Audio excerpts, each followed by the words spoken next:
Good afternoon. We'd like to welcome you to this afternoon's webinar. And the topic that we're going to be talking about today, the importance of employee training.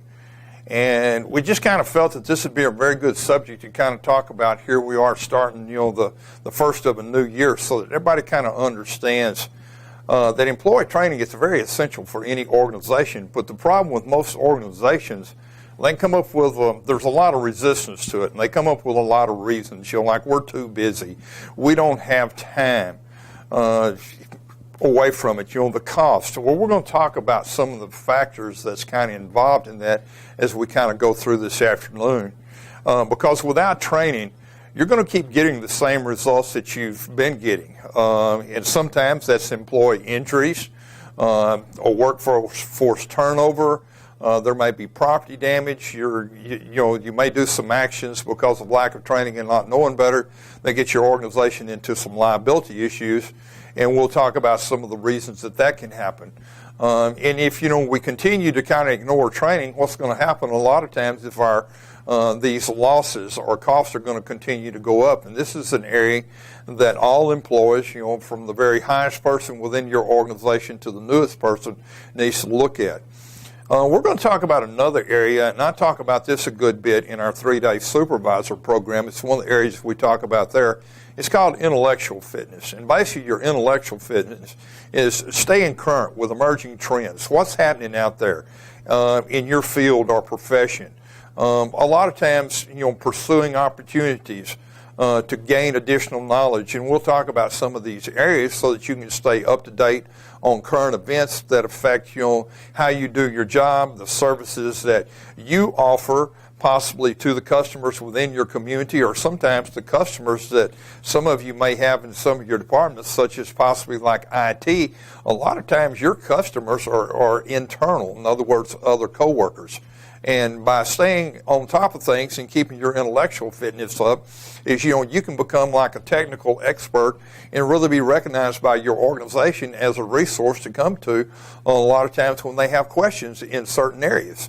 Your ability to be able to share your knowledge and technical competence, not only with your team and others, will help contribute to not only to your team or your department or to the overall organization, making you a very effective employee.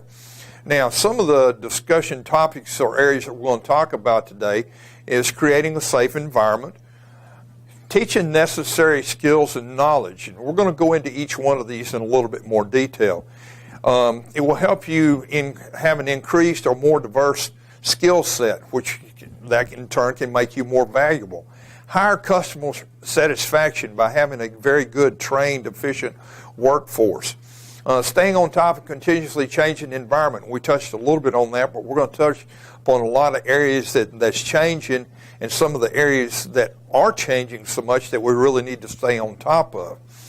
It's a factor behind employee engagement, and we'll talk more detail about that, and employee retention, because we talked about costs. One of the costs is a constant turnover in personnel. You really don't have a good experienced workforce, and we'll talk a little more about that. And they're going to talk about some of the things that TMLIRP is doing to help the members and some of the services that we provide that can kind of help you in training or do some training for you that can help you reduce a lot of these areas. Now, we're going to talk about creating a safe environment, and basically trained or well-informed workers a lot of times are just safer workers because they understand the importance of working safe. And the training, it will promote safety and health, and you're seeing a lot now, especially fitness and nutrition, which is an area that we do offer training in there, is helping a whole lot. But a lot of times working safely, it can help reduce an employee being injured on the job. But as I tell a lot of people in some of the classes, you can carry a lot of this home and use it at home, because we can prevent you from being hurt off the job. That's very beneficial also, because when we have an employee that's out because they've either been injured on the job or they've suffered an injury off the job, that creates some problems there that we'll talk a little bit more in detail, such as working short-handed and some of the problems that can come from that. But create a safe environment. One of the best ways to do that is start with your organization's policies and procedures. And a lot of times the training on our policies and procedures they were handed to us. And a lot of times we never really give, and especially a new employee, and we'll talk a little bit more about the importance of that under orientation, but your policies and procedures, it's really kind of hard to get onto an employee that's not following your organization policies and procedures if you never really give them to them, or you've given them the time, or you've asked them some questions. So a lot of times this is an area just training on our policies and procedures. Another area, some of the rules and regulations that we have to follow, especially with some of the professional certifications that we have out there, just some of the rules and regulations that you have to deal with there. And then personal protective equipment. And a lot of times just some training on how to use or possibly sometime maintain some of your personal protective equipment to be for sure that it's going to be there for you. Because, we've got people in law enforcement that their personal protective equipment, could be, their vest, but then also you've got people in the fire department, their bunker gear. Both of those, the law enforcement vest or the bunker gear, if it gets dirty, the proper cleaning process, a time period that both of them has a useful lifespan, so we have to, do the proper training so we know how to inspect it, how to properly maintain it, sometimes how to properly clean it, and then also let everybody know so they can be put into budget when it comes time to start replacing some of these. Teaching some of the necessary skills and knowledge. And I'd like to kind of break that down as, first of all, what is some of the necessary skills and knowledge that a person needs for their job? And, that should actually be covered in a good, current, up-to-date job description that's been reviewed, because the job description is going to be used a whole lot just in orientation and kind of explaining to a job, but also the job description is used even in the hiring process. But it's used in disciplinary, it's used in performance evaluations. But a lot of times, our job descriptions, they're old, they're antiquated, they really don't cover adequately, what a person should be doing for the job. A lot of times we have to look at the required skills, and that's just an essential skill that an individual must have to be able to do their job. Another area that you're going to look at is required knowledge. That's just, and sometimes they look at that as prerequisite knowledge. What knowledge do I as an individual have to or should have before I even apply or even before I do the job? And, this is a thing that we'll talk about in orientation. A lot of times just talking to some people there to be for sure that they have these fundamentals. Then going back and looking at the job performance requirements. What task? How quick are they supposed to be able to do them? What kind of accuracy, quality, quantity, a lot of things that we just need to discuss there so that everybody's on the same page is what's expected of them in their job performance. Another area in teaching knowledge and skills is what I was talking about, new employee orientation. Sometimes we spend a lot of time, or we should spend a lot of time during the hiring process to be for sure that we've hired and brought on board an employee that we really want to spend time working with. And then we don't do much of an orientation. We just kind of just throw them, for lack of a better term, to the wolves out there. And, it's kind of, figure it out on your own. That's not fair. We need to have a good orientation program. And a good concept to kind of look at is what law enforcement does in their field training officers, or the FTO. Is, that's where they're taking a new employee, not necessarily new to law enforcement, and they're putting them with a seasoned veteran and everything, and they have a grading criteria that they're going through and performance goals so that they can look and see how that individual is progressing along. So basically what it is, it's kind of having a plan with a new employee on what to do, what you're expecting of them and everything. So it just works out very good there.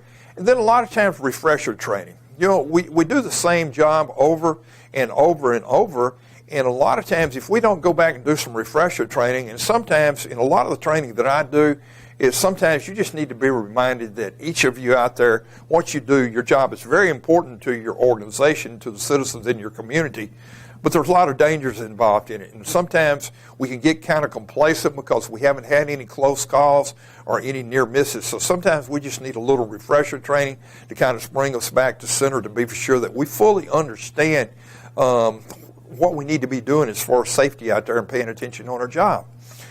And another area that training is increase your skills or give you a more diverse set of skills. And sometimes, just a little bit more detail, the importance why certain factors are important. a better understanding of the skills and why they kind of fit in.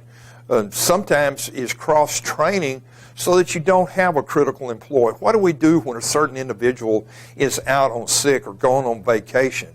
So by increasing the skills of all the people, kind of on the team, or having a better understanding of these, granted, I might not be able to do it as good as the normal person does, but at least I can do it good enough that we can be able to provide the service that our department is supposed to be providing to our customers today. More diversity as you learn skills. You become, more diverse, a lot of more areas that you're knowledgeable in. It gives you more skills, more talents. And most people, just kind of inner pride as we learn a new skill and become capable of doing some things that we wasn't able to do. And then also all of these help you become more valuable as an employee or as a team member, but mainly, to the overall organization, you're becoming more valuable because you do have an increased and a more diverse set of skills. Another area that we're going to talk about is very important is higher customer satisfaction. And just one of the simple things that'll help you a lot of times out there is just 2 words: thank you. And just being very nice, just being courteous to the people. Accessibility. And sometimes this is becoming a little bit of a problem with a lot of the cities that we no longer have a receptionist. You have to go through an automated phone system.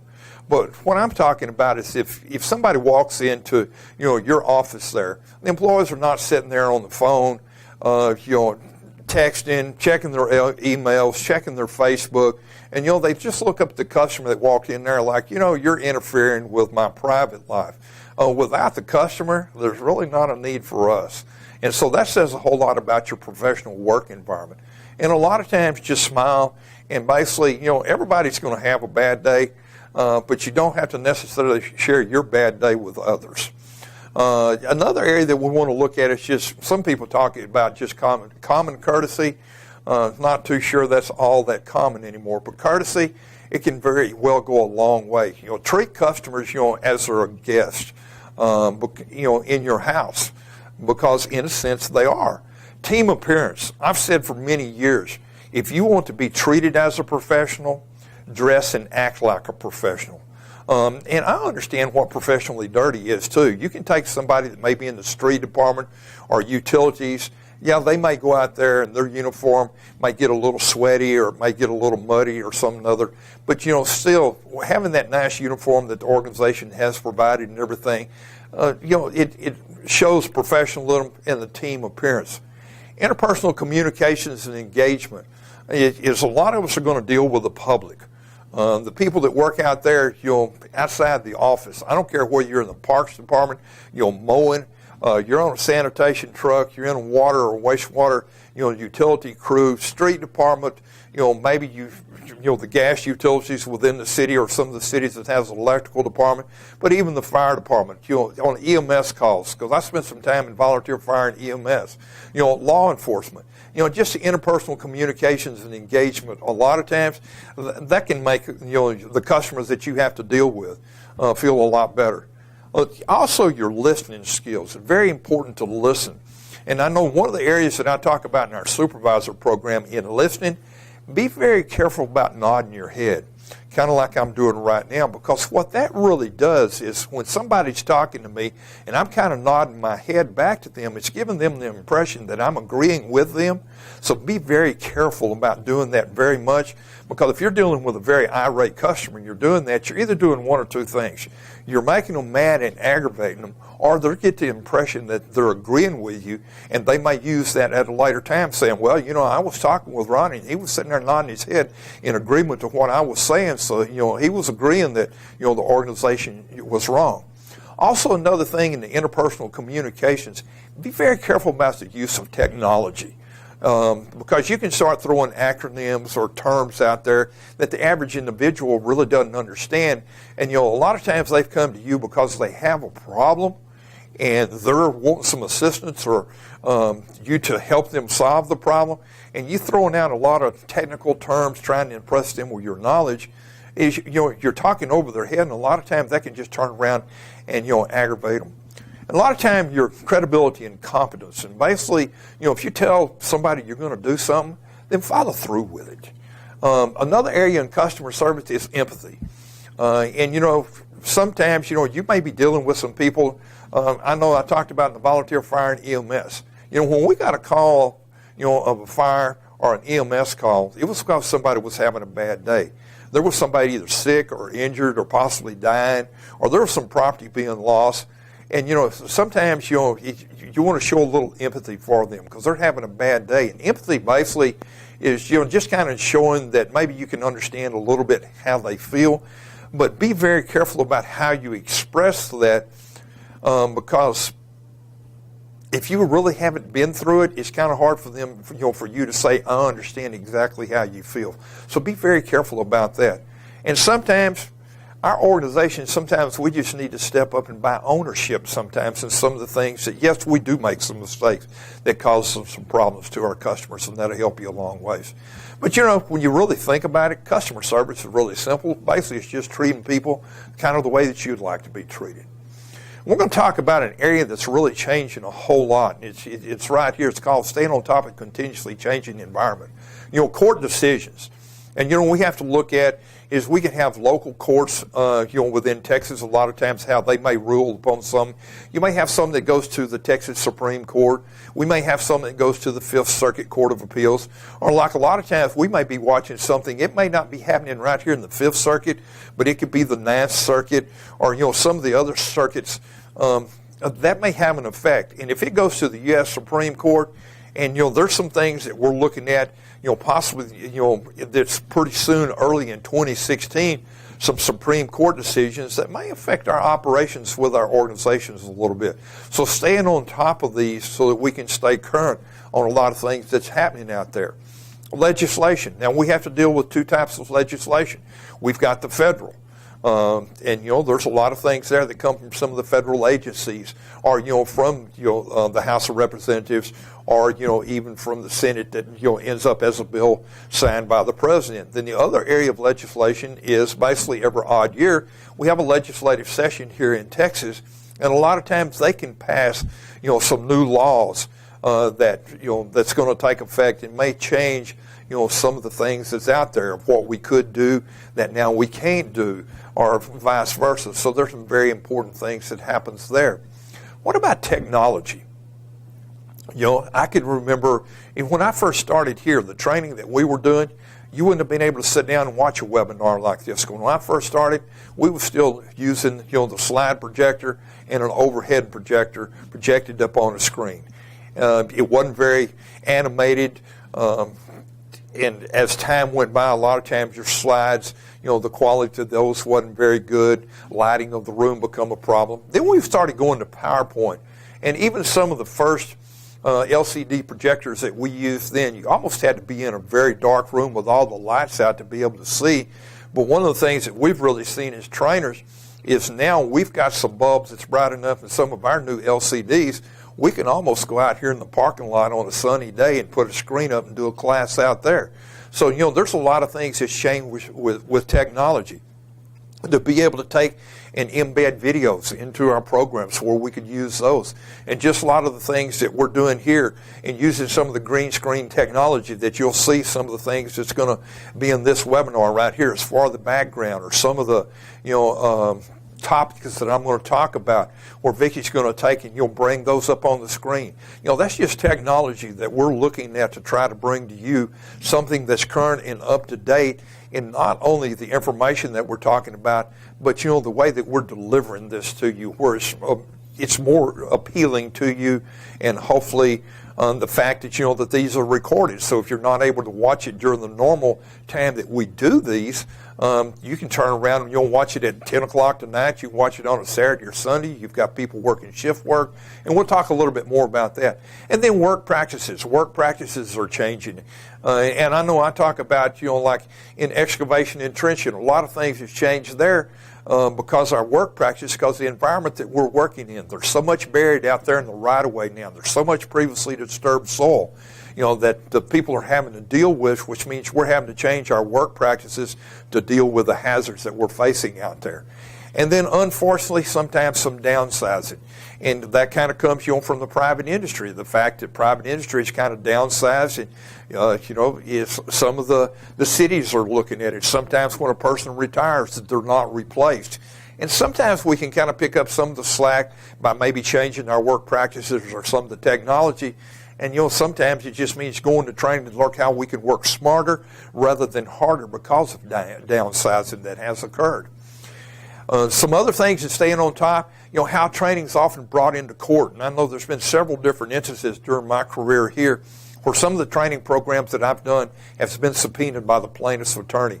And basically what they're really looking for there is they're looking to see, okay, what training was delivered to you, what information was put out there, and what are you doing with that information? Are you using it, or basically you ignoring it? So a lot of times you have to look. And, yes, they're going to ask you what are our qualifications and a lot of things like that. That's the reason, we do the sign-in sheets so we can show that people were there. And just a lot of factors. But you're seeing now in this very lawsuit-happy time that this country is in, that training is being brought into the courtroom a lot more. You see that a whole lot in law enforcement. You see it in fire. You see it in the EMS. But you're seeing all different aspects out there. It's just, it's brought in as evidence and just a lot of factors because the plaintiff's attorney is looking at any and every way that they can kind of win out there. It's also a factor behind employee engagement. An employee that's well trained is going to become more and more engaged. They have a feeling, a better personal connection, pride in their work. They're going to become more involved in training because they're seeing the benefit of it. And as we talked about, they're going to show more satisfaction, pride in their work because they're buying a little bit, is a very common term nowadays, ownership. And if they're buying ownership and have that pride in it, one of the things that you're going to see out of this is going to be more productive. And sometimes that means they may get more done, or what they get done may be more correct, and we're not having to spend some time trying to make some corrections or something other. And so in that manner right there, you're becoming more and more efficient. And they feel a sense of belonging. And a lot of times this is very important in telling an employee what their role is. I use the kind of analogy that I use is every employee within your organization is kind of like a piece of a jigsaw puzzle. And all those pieces are in place. It's a very pretty puzzle. But you take one piece out, that picture's not near as pretty. And a lot of times we have to explain because you have to realize we need everybody from the person at the top of your organization to the person at the lowest level out there. But that person at the lowest level, we can still do career growth with them because I look at career growth, there's a couple of different ways. I can make that person the best there is at that level because maybe they don't want to advance any further than that. And I've had some friends of mine that's worked for some cities and retired after 30 years. They went to work at an entry-level position, and they left there basically at that. One of them was a firefighter in the fire department. He was probably one of the best firefighters. People had no problem about going into. He just never wanted to become a driver or become an officer or promote.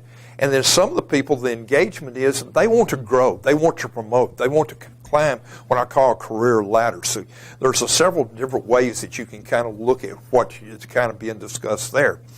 And then you have to look at this, employee retention. First of all, the training and everything shows that an organization cares about the employees because they're training them to make them more valuable, more satisfied. They're trying to help that person grow career. Whether that career is, basically kind of like this here, or they want to kind of grow upwards. There's a couple of different ways, but at least the training is showing that they're interested in helping that individual out because they want to retain you. A sense of belonging because they show, it shows that the organization cares. All these here is going to help you with an area that, we're going to get to here. It's kind of manage costs better. And it's better to take a proactive approach rather than reactive. So many organizations out there, they kind of look at it, well, that hadn't happened here. Let's look and see. There's other organizations out there doing the same thing that you're doing or other departments doing the same thing. If it's happening to them, you need to kind of look and see, can it happen to you? So that when we can make sure that we have that safe work environment so that we can reduce, the injuries or possibly the one we don't like to talk about is the fatalities or the property damage or staying away from, some of the liability issues. A more knowledgeable workforce is a more productive workforce. Staying up to date, once again, that's going to help you manage things a lot better because we're becoming more efficient. We're working smarter rather than harder. And it will help the employees become more engaged. It will help you retain those employees. Because what's the cost of a constantly turning over a workforce where you never get a workforce, that has 2 or 3 years worth of experience? In other words, you're just kind of a training group for them going somewhere else. And you keep them there, and you get a higher morale. And the one thing about morale, it's contagious. And if you can get the morale up, it can spread. And by doing that, you're going to reduce the exposures out there from having accidents, having vehicle accidents where there's property damage. You open yourself up to some of the liability issues out there. It'll just help you. Well, let's just talk a little bit about what TMLIRP is doing to help. Our loss prevention reps, and we have 9 of those, and they're 3 supervisors, that they will work with you a lot of times to do site visits, to do surveys. And it's not that really that we're any smarter, but sometimes you work around something. You've heard the old saying, you can't see the forest for the trees. We don't see it every day. We didn't see it as it gradually changed. And we can come in there and we'll spot some of these and we can help you out. We do classroom training programs, and I know a lot of you have gone to a lot of our training programs over the years. And you can actually go to our website and look and see there's a loss prevention tab there. You can go under training. You can look at a training calendar. You can look and see what programs are being made available. You can actually go online right there and sign up and register for them. We've got a media library. We've probably got about 600 different DVDs in it, and a lot of varying subjects. And a lot of you out there are using it. Once again, you can go to our website. You can go to the loss prevention. You can go to the media library. And it gives you a little synopsis, a little bit about what the DVD is about, kind of like also the training programs. And you can actually check them out there online. And basically, the only cost to you on the DVD is just to return postage to send them back. But there's a questionnaire in there a lot of times that you could help us help you. Because a lot of times we ask, what topics would you like to see? Because we put money in our budget to purchase subjects out there, but if we're not getting input from you, the members out there, on what are a lot of the subjects that you would like to see, then sometimes it makes it so hard for us to really say, well, let's purchase some DVDs in this area. Now, I'm not saying that we're going to be able to cover every area out there, but, help us turn around and be able to help you by filling that out. A lot of you used our online learning center, and that's where a person can sit down at a computer, and we've got some programs there that cover just hundreds of different subject areas. A lot of times they'll range from about 10 to maybe 20 minutes long, and usually while going through there you have to read some stuff. You may have to take a little quiz to go a little further, and you may have to take a little quiz. Then you get to the end, a lot of times there may be a 10 to about a 20 question quiz, and you pass it, then you're given a certificate. And what I'm saying is our media library and this online learning is 2 areas where you could use those by ordering some of the DVDs ahead of time and looking at some of the online learning programs, and you could take a new employee and you could set them down and they could watch the DVD or they could do the online learning as part of an orientation, and it kind of helps bring them up to speed. And then also by looking to see how they did on the tests on the online learning, it can kind of tell you, or you can get a handle on, what their knowledge is, where they're grasping it. The webinars, such as this one right here, they're recorded. You can watch them live, usually the last Monday of the month at 2 o'clock. By the next day, usually by Tuesday, they're accessible where you can go online anytime you want to, and you can sit down. If you've got the ability to pull up a computer tied into an LCD in a room, you can have a group of people come in there and you could do 1 to maybe 100 people could watch the webinar. So there's a lot of things that we're doing there. We've got a lot of publications, that's available. You can see some of the ones that's listed once again on our website under loss prevention. You look at publications, and these are available to you to help you in training or educating your workforce, along with some of the manuals. We have a sample safety manual, some model policies and procedures. We've got an aquatics program. We're doing some stuff in a lot of other areas out there to turn around and help you. We have the loss prevention toolbox that it's been a jump drive, but we're working on getting it to where basically you'll be able to go to the website and download it there. And it's going to have a lot of these publications that we've done. The loss prevention newsletter that we used to do before. Now, quarterly, we have what's called Membership Matters, where it's all departments within our organization are writing different articles. The loss prevention toolbox, it has some little safety training programs there. Just a lot of resources. And then the one we really don't like to talk about it, but it's the call before you fire, is to be for sure that before, and this is a good thing that possibly somebody in either personnel or HR, whatever you're calling it within your organization, talks with one of our staff attorneys to be for sure that you have followed the proper procedures now in going through and terminating somebody, and everything's documented, making sure the I's are dotted and the T's are crossed so that you don't have something come back later on as an area that's rising is wrongful terminations. And this is just another tool that we have right here. So there's a lot of things, that we're doing within the risk pool to help the members if you'll just take advantage of a lot of the services that's available to you. And then basically kind of a summary. Untrained employees equal unhappy employees. If we're not training the employees, it kind of shows that the organization really don't care. They become unhappy. Then you have a low production. Your efficiency value just really goes down. You're going to see an increased exposure because your employers are not aware of, or they're not alert, they're not paying attention, and then you end up with somebody hurt. Your cost and expenses, just due to untrained employees, can continue to go. So maybe you need to really go back and look and see. Because, they say it's expensive to train. Training's expensive. What's the expense of not training employees? It's kind of hard to put that down on a piece of paper.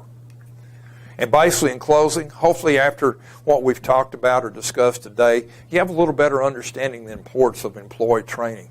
And I'd like to, a little quote that Aristotle said, "We are what we repeatedly do. Excellence, then, is not an act, but a habit." So in other words, if we don't put this out there and do some training and kind of change it, things become a habit, and sometimes we need to break some of these habits. Until next time, folks, stay safe out there. Thank you.